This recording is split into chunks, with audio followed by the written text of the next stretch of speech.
I'm pretty sure Tarzans don't want to contact with someone with a Facebook where like the profile picture is like a very silly one, like a rep card. I mean, with our product right now, we do have a network in mind, like a network that we want to facilitate. But it seems like we should be making a tool that people can easily just connect with each other and let people connect via the social networks that they're already in. Because I mean, we're not looking to build another LinkedIn. Mm-hmm. That's for sure. All right. What I perceive your product to do is replace me having to Google your name. And that was it. Because I can chat with you on Facebook just as easily as by typing your phone number or your name. But beyond that, it doesn't provide me so that saves me a minute and a half in front of my computer later, or installing Reportive and having your email.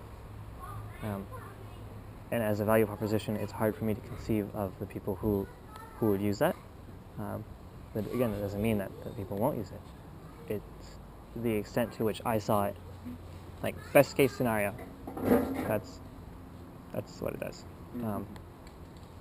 And is you investing many days or months of both your lives and like time and focused effort on it? Best case scenario, is that going to be something that will, like you said, what percent of people will actually use it, and if they do, does it really enrich their lives that much? And ultimately, how does that come back around? And how does that make it worth your time?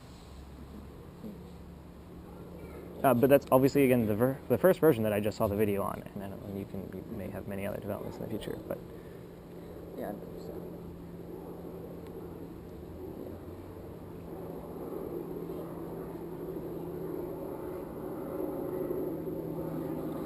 Yeah, you have to think a lot about it. Just personally as well. Like, do you want to build this app?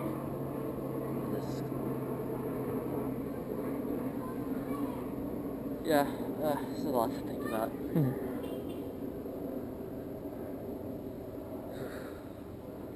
It's hard, yeah.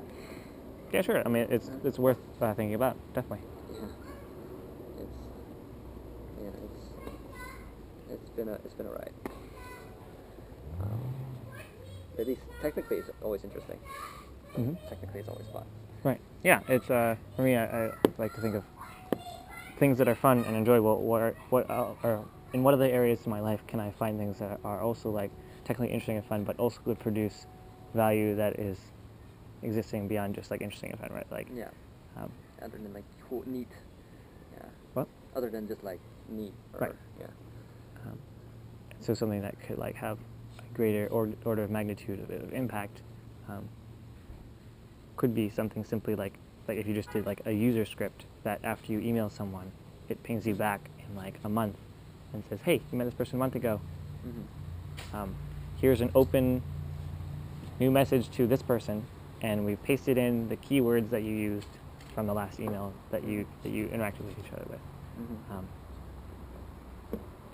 If Gmail did that, that would be like super valuable for me. I would probably pay at least 50 cents a day for that. And to help make organic connections like more easy to follow up on, that seems like everyone would win. And for you to post it as a free thing and have a donation thing only, that could be a really good way to test the market of like seeing in what ways people engage with others or something like this. Yeah. I guess the real question I'm wondering is,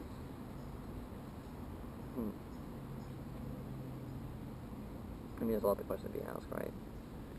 But yeah, off the top of my head, I'm just wondering, how do people engage? Like, people need to do what you do. They contact each other like once every few months. Like, what kind of people? Who are these people? How would they find out about it? I think people profess to want to spend more time with the people in their lives. And for me to easily have an injected excuse to have a shared experience in the future is very easy. You could even have a business model of saying, oh, then you'll promote specific events in the area, that you guys could both go to if you happen to be nearby. If you haven't talked with Thao in 5 months, here's an upcoming event. Tickets are $5. Yeah. I mean, actually, I know someone who was talking a lot about that the other day.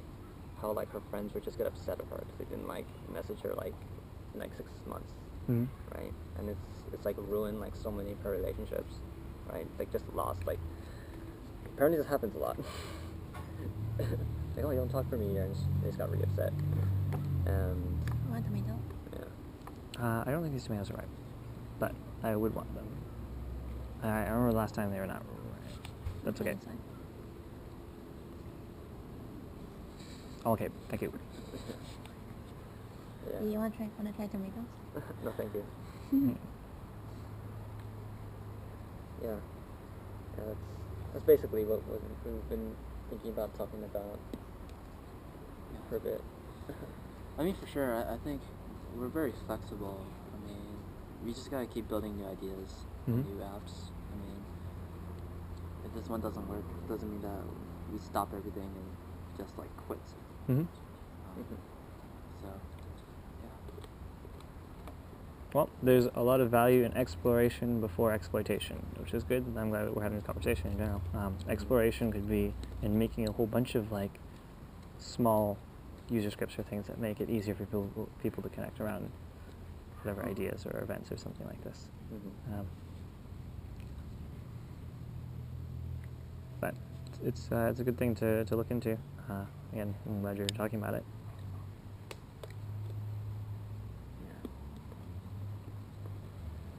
Oh man. Have you been doing any like other like urban adventures lately? Yeah, just a couple days ago. I ran over. We just also stayed in a tent here in the back. He set up his tent over there. Went to this hiking trail with a very interesting feature Very interesting feature. that you have to find. Oh. A body. It'd be a good place to put a body. Yeah, that was a couple days ago. He is interested in studying valence, what makes something like a pleasurable or innately not pleasurable experience, and like specifically what in our brains tell us that a thing is good and it wants more of that thing. He's working with Randall Cohn, who's founded Carbon Copies, which is substrate independent consciousness. Substrate. What's a substrate? Substrate like our brain or like a GPU. Oh, I see. Um, Yeah. Substrate. Oh, and what? Okay, interesting. I mean, it's very interesting. It's not a thing yet. I mean, this is what he's studying, and this is what he's pursuing. If we can emulate the human mind, we could do so much more. Did you watch that Humans Need Not Apply video? Yeah. I don't know if I watched. I think I watched all of it. Okay, cool. I mean, AI, scary. Mm-hmm. Yeah, I actually just had like the conversation about the other day. Like my, I do agree that going like all philosophical and stuff. Like a lot of work is gonna the ecosystem for work is gonna be like completely different in a few years. I think the scariest thing is image recognition, image processing specifically is like. Well, it can basically do like everything. Yeah, like if you can read handwriting, like how many jobs disappear? Like so many jobs disappear if you can read handwriting, like as simple as that. Google can read handwriting. They're not selling it right now, but they can do it. Like they can get past like 99% of like all CAPTCHAs, like the stupid amount of CAPTCHAs, because they spend so much time like trying to read addresses when they drive past things. Like it's hilarious, and like a lot of jobs are just that. But I think it's necessary. Oh yes, it's totally necessary. Like you don't innovate because it might cause people to lose jobs. Like it's a equilibrium that happens, and the faster it happens, the more you have the ability to like deal with it. Like it's very clear that the stuff we have now does not make sense for tomorrow, especially when it comes to like a lot of the AI stuff. I'm not sure what makes you think we've reached equilibrium. Oh no, we're not close. We're not even close. Yeah, because it feels like it's only going to become less and less balanced as time goes on. Yeah, I mean, it's just more like it's gonna raise questions, right? Like, and it's really scary now because of this whole, like, people not having jobs problem. Mm-hmm. Like, this whole, like, a lot of people going out of college and stuff like this. Like, if we're gonna lose, like, a bunch of jobs, that's gonna get shifted, and meanwhile, like, all these people coming out of college grads, like what's gonna happen? Mm-hmm. I mean, I don't know.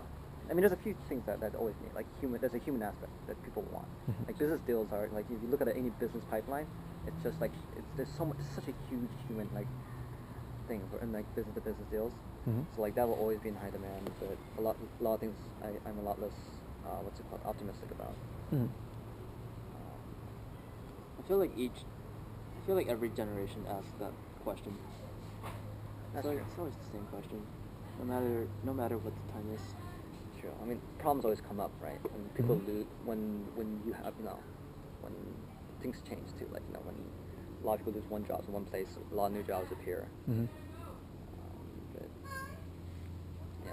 Yeah, I mean, this is largely predicated on a scarcity mindset and the fact, and the belief that we need to earn it our own ways and different things. But I read this really good article talking about how basic income is not only actually going to be cheaper for the U.S. if they gave everybody, like, I think it was $1,000 or $2,000 a month, but it's actually going to become necessary soon because so many people just cannot contribute any meaningful work to the workforce. Then why are they gonna produce instead? They don't have to produce anything. They cost society less because they're less likely to become like drug addicts and are like homeless and wreck stuff, and that costs actually much more. But you're assuming that they won't use this money to buy alcohol. That's fine. They can buy all the alcohol and drugs they want. Mm-hmm. They just don't steal from other people and like break into things because that costs a lot more. So when they use all the money to buy alcohol and drugs, they will have enough money. It's very difficult to like make a case on the broad scope or scale for this. If you actually read the article, then it'd probably be more helpful. I think we can have a conversation on it. So, like, on this topic, like, what are kind of, like, I don't know, I was, like, talking about this kind of stuff, like, what are thoughts have you been on your head, like? How humans optimize for legibility. Our minds want things that are bite-sized and are like reasonably easy to understand rather than things that are true. So Yeah, I just had a conversation with my sister, because she wants to be a journalist, and a lot of what's happening, like, journalism's pretty strange right now, as you can imagine, because everything has to be bite-sized. Yeah. Like, because the internet. Yeah. People have spoken and they want BuzzFeed. Yep. And then what does this mean for content creators? And That basically they have to feed into that, unfortunately, if they want to make money. So if they're optimizing for like the best and biggest numbers, yeah, but I think that we're just training ourselves and the future society to be triggered by like these ridiculously sensational headlines and things that don't actually mean very much.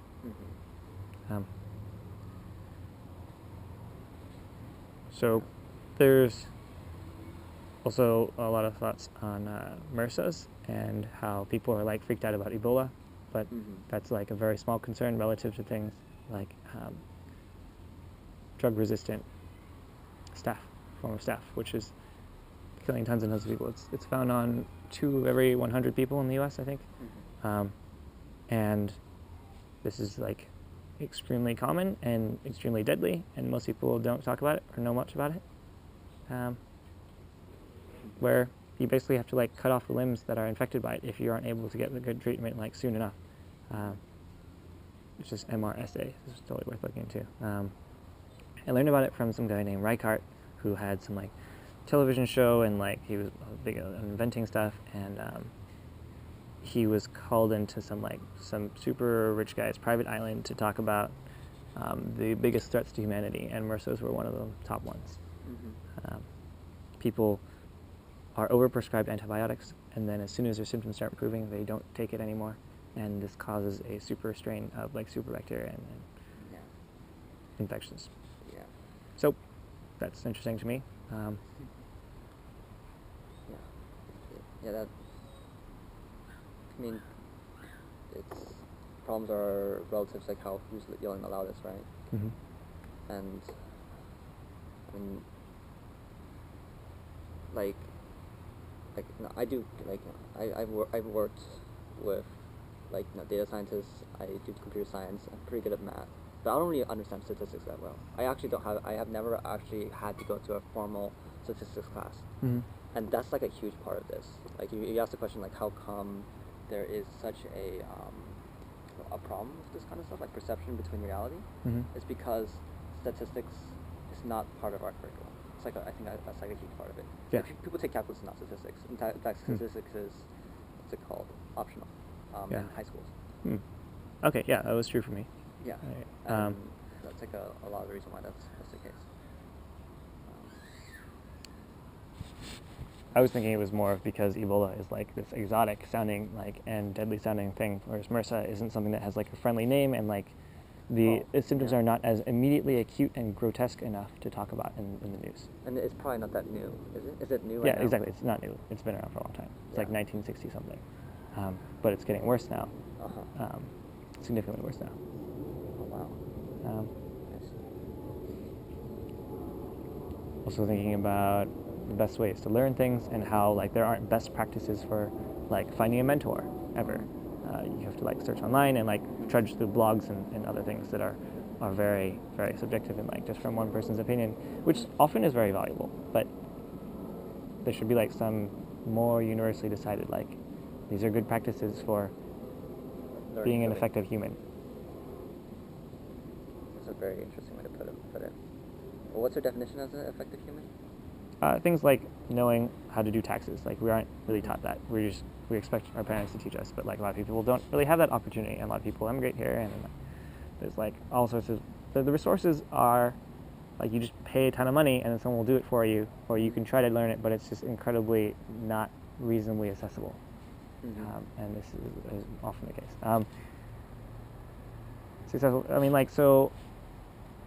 Having a specific interest in understanding a lot of things around you and being able to, I think, grasp and or add value to things that are meaningful in your life, or meaningful to life at all. A lot of people, I know just to like how we are losing agency because a small example of this is how 40 years ago or 30 years ago or even 20 years ago, it was really easy to look inside of a car and drive it for a bit and like most people would like come to learn how to fix a car or if it broke, and know how the insides worked, because there's only like a reasonable amount of things that are going on in the car. And so you ask our grandfathers or something about this.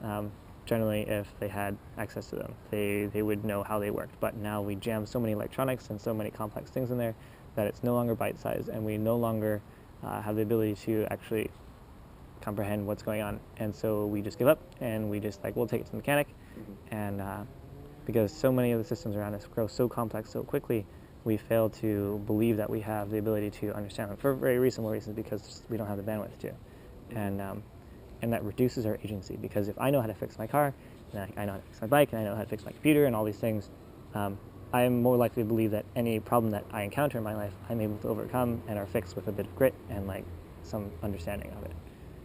Good theory. So you think the fact? Oh, I see. That's actually really good. It's really good. So to reiterate, you believe that people don't believe they can improve the state of things. The state of things because they don't improve in the small things in their life, and it's becoming easier and easier not to. Yeah. That's a really good point. Huh. Let's see. Yeah. I don't know. See, how are my thoughts? I've been thinking a lot about I think more about education, and I've been thinking a lot about how there's an interest. There's two kind of people. Like not thinking about like the job problems like that. There are people who I thought it was very interesting how the people who are really good at what they do aren't often the people who are hiring or are looking for talent. At least within an organization, because of how a lot of older organizations are built. Yeah. Like there's an HR thing, things like that. And as a result, because HR or whatever thing has to hire people, they have to they have to think of everything based on skills, like specifically very specific articulable skills, and that's how everything and a lot of all the hiring processes are based on. Do they know this? Do they know X? Do they know Y? But the truth is, what people really need is want people to the ability to pick up skills. But since the people who are hiring are not competent enough to understand that, there's like a really big disconnect. So we have a hiring system based on very specific skills, and then a bunch of people who kind of basically coming out of school, which don't have those articulable skills because those articulable skills aren't in the curriculum. And I think that's why I think there's a lot of, so like you talk about like a lot of very specific like things that people don't know per se, and how school doesn't teach them. But I can see an economy in the very near future where people do those kind of things. Like people do learn like specific skills needed. But I think that's not going to work. I think what's going to happen is people are going to get all these people that these systems are specifically designed for them to have these skills on their resume to get the jobs, but they realize that the real problem is that they can't pick up new technologies, new skills, new whatever. Oh, I was talking about like elementary school. Like, I want to. There's people who grow up in Bay Area like don't know how to. They're not taught how to make friends in school. They like taught like share your blocks, and then they're your friends. But there's like obviously way more of that. Like, how do you deal with emotional conflict, or you both like the same girl? What do you do? Or like, how do you navigate like when there's tension between yourself and your partner? How do you like help communicate in like positive and constructive language? What are ways that you can relate about something? What are some words that like generally people fall into that you shouldn't do, that are just almost always negative, and like but that are easy to fall into, and people just don't have these widely equipped, and as a result they experience very suboptimal amounts of like good communication. Yeah, that's scary. It's a scary thing to teach. Yeah, but I think it's far better than not having any of that, and just hoping that they'll figure it out on their own. Like navigating internal emotions, like when you like a girl in middle school or high school, and like how to navigate those situations maturely, because it's just not at all really a thing, and it seems so important. And these people like you spending a significant amount of your life with, like family. How you have like a connective conversation with your family. It doesn't happen very much at all anymore. Yeah. Gosh, it's hard to imagine a world where that does happen, but that does make sense. I mean, like no, I think I hate to say it, but like one of the problems is just like a lot of that relies a lot of emotional intelligence to teach that. Yeah. Right. So to construct the what is it? The syllabus for it. Yes, I think so. But you don't have to be the only one. You only have to have some specific niche knowledge that is only 2 steps ahead of everybody else, and then you can teach anything very well if you can just repeat those specific things that are 2 steps ahead of everyone else.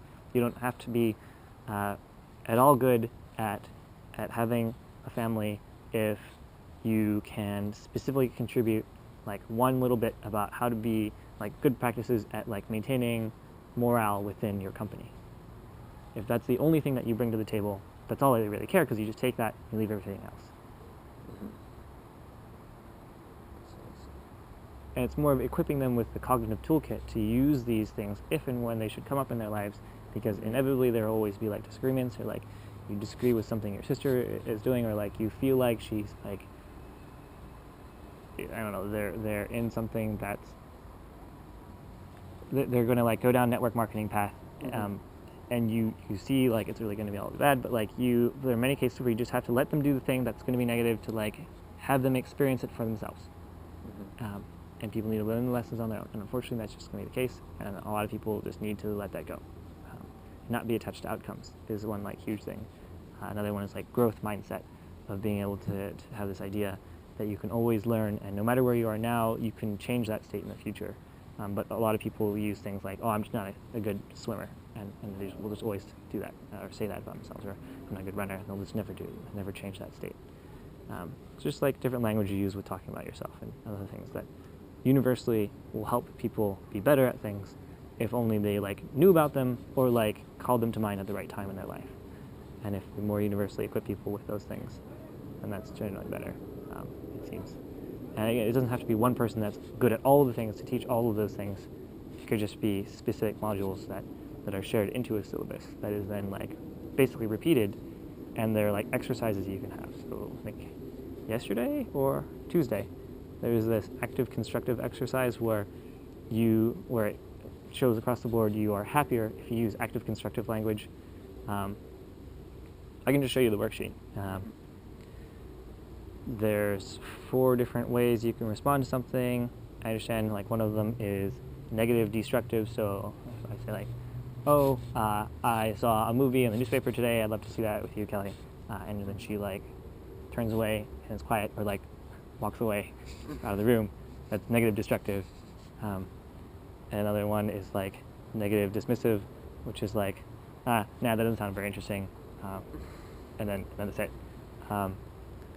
But like, there's like a granular one that's like above that, which is like, thank you for thinking of me, that's really thoughtful. But if you really just want to see it, then like, nah, that's not interesting to me. But complimenting me by saying thanks. And then like the best one is saying, thanks for thinking of me. I don't think I'd be interested in that one specifically, but I would like to do this. So you add to it and you say, so instead let's go on like a bike ride. I'd love to see the Baylands with you. It's something I've been thinking on. And then asking more questions to follow on from that. And just having that as an active exercise to, whenever there's something that you disagree with or even agree with, to comment on it, thank them for like whatever the thoughtfulness came from behind that, and then to add on even more things beyond whatever that initial statement was. And then that's like very consistently the best thing you can do in interactions, presuming you want to have continued interactions with whoever you're speaking with. And yeah, the examples on the worksheet are pretty good for having better clarity on those things. But yeah, that'll probably be, do you know where that sheet is? Somewhere in the kitchen? It's in the kitchen. Do you know where in the kitchen? Yeah. The kitchen table. Okay. I'm trying to figure out how valuable it would be to have momentum in like getting it right now and changing context because it's cold now. Yeah, let's go inside.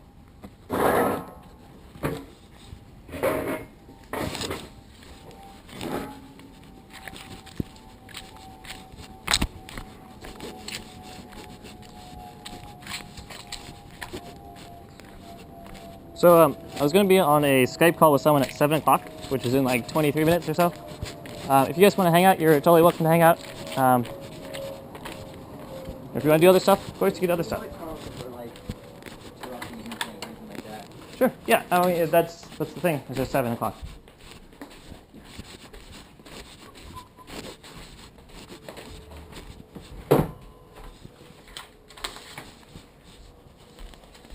There it is. Oh, cool. So the exercise was, this is get an overview of how to increase your happiness set point, and then the other one was on the exercises specifically. Let me just see what's going on.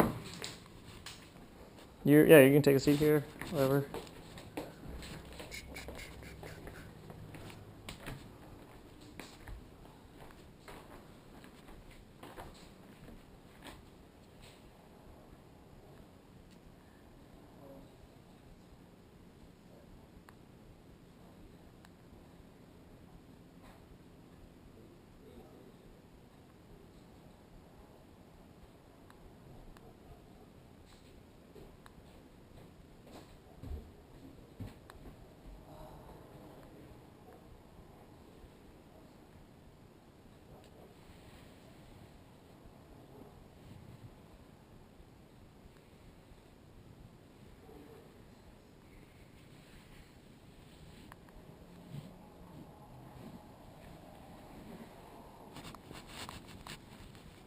Service. Why did you apologize? Yeah, it's on the right, and then the second door. Oh, don't mind my haircut in the bathtub.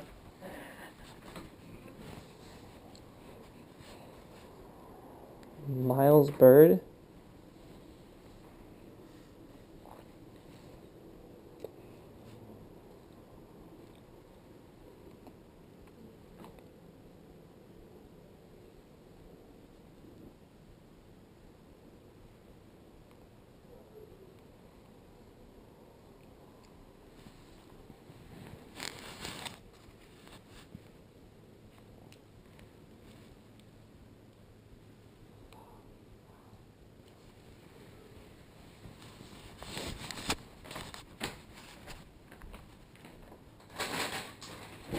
Can I eat avocado?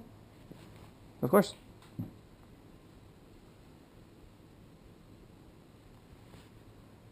Do you want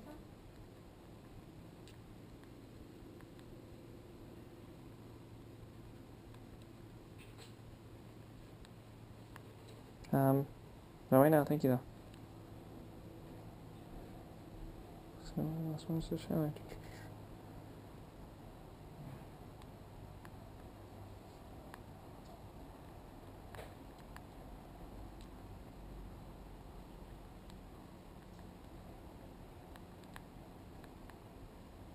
So where are your parents out like another 3 weeks? Mm-hmm. Where are they right now? They are in Hong Kong. I think they're going to Germany too. Oh, no, I think they're Germany now, actually. But Hong Kong and Germany and some other places, yeah.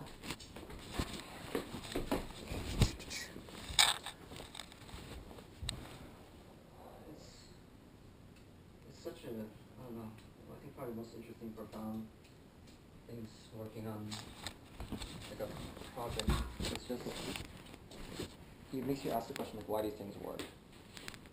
Why do people do things? And that's something that I've been, I don't know, like what kind of stuff do you use? Why do you use it? In terms of what?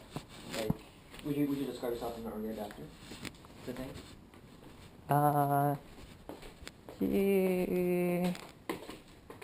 Yeah. And Sure. what's something you got excited about recently? In terms of like, I guess a product, unfortunately. The newest GoPro. News GoPro. Yesterday. And why did you get excited about it? Because I can better capture awesome, beautiful things in the world and share them with interesting people in my life. Interesting. And why was it better? It was the... It's easier for me to take time lapses of things with long exposures. I see. They finally enable people to do that. I see.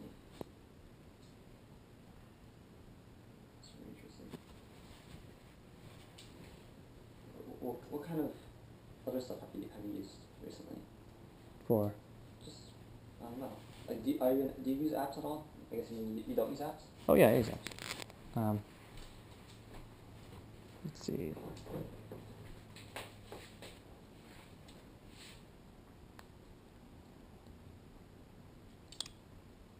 Hyperlapse is good because it's a time lapse. Basically, all of these, most of them are based around sharing interesting experiences that I have had with more people.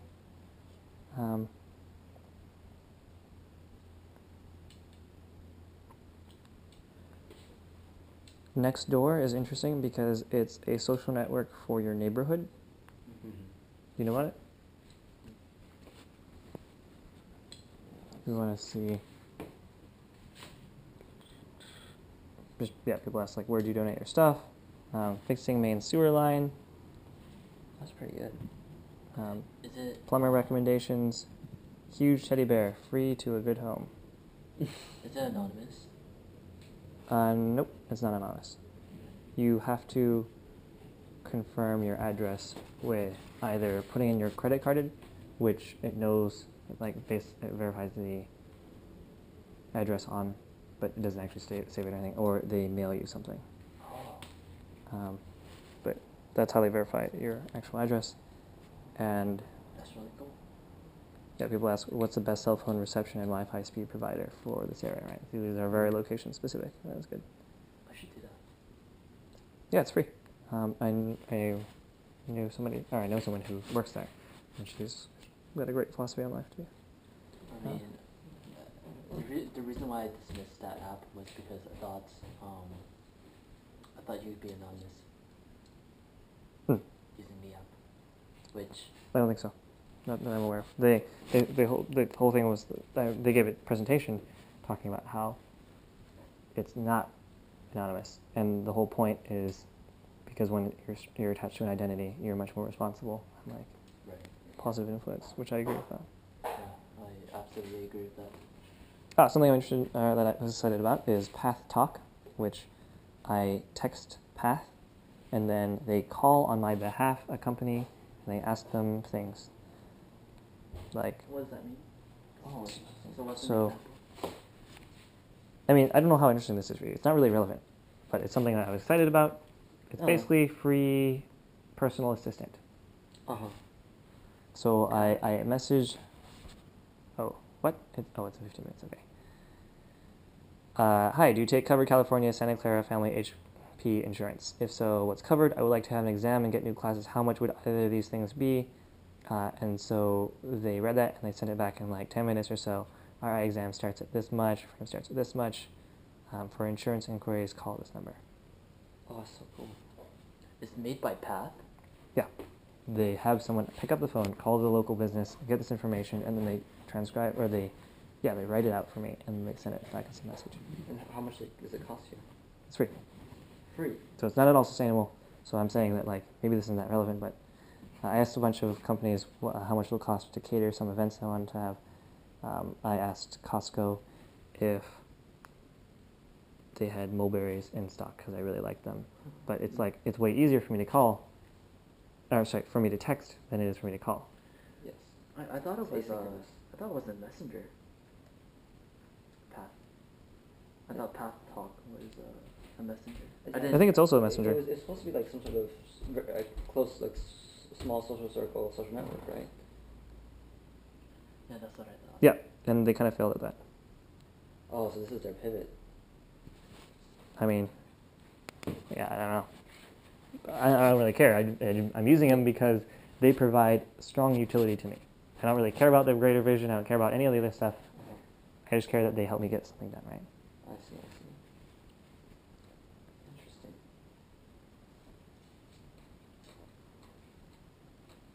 Interesting.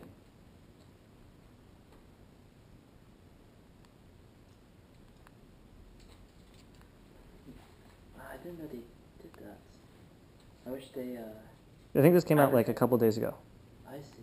And I don't think they would want to advertise it because it's probably going to totally get taken advantage of. I am totally taking advantage of it. I asked the Palo Alto Creamery what milkshake maker they use, and they responded back, the milkshake maker we use is the Hamilton Beach commercial milkshake maker. Which would be easy to find. And like, so I've always loved their milkshakes, but don't want to pay $7 for them. Path Talk. What's that? I asked them about when or whether they have the iPhone 6 in stock, and they were on hold for like 30 minutes for me, and then they told me like, no, but if you like sign up for here, you can do these steps, and it was great. Path was on hold for 30 minutes for you. Wow. Wait, what's that? So basically, you can text Path, and then they'll call a local business, and then text you back with their response. So basically, you can. How did you find out about that app? That's Or free, that apparently. feature? What is it called? Talk? A friend I met at Stanford told me who works at Apple. Oh, so it was on there.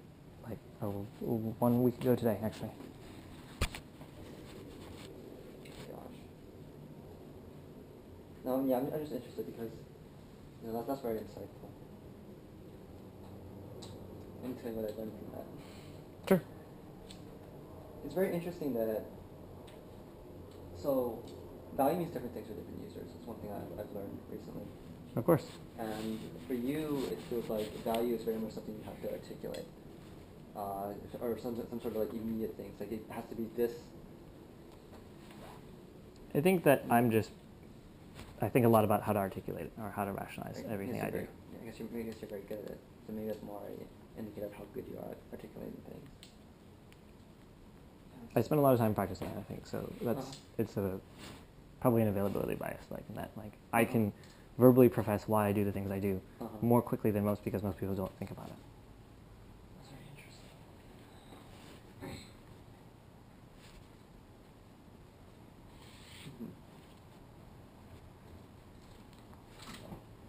What was the thing you were saying though?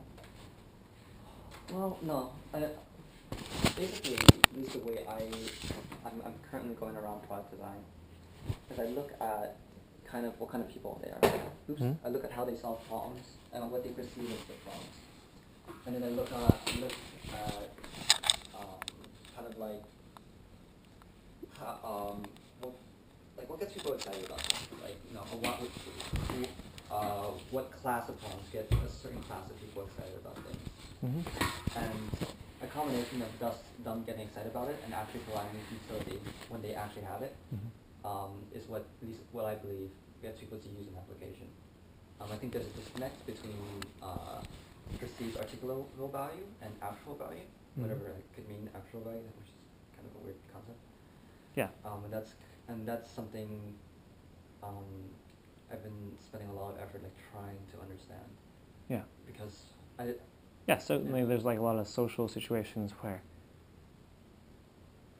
people describe why they would use a dating app, where it's really just like, well, they're also, because it's uncomfortable to meet up or randomly talk with a bunch of girls, and so using Tinder you can go through a whole ton of people really quickly, and they're like less socially acceptable reasons that you can like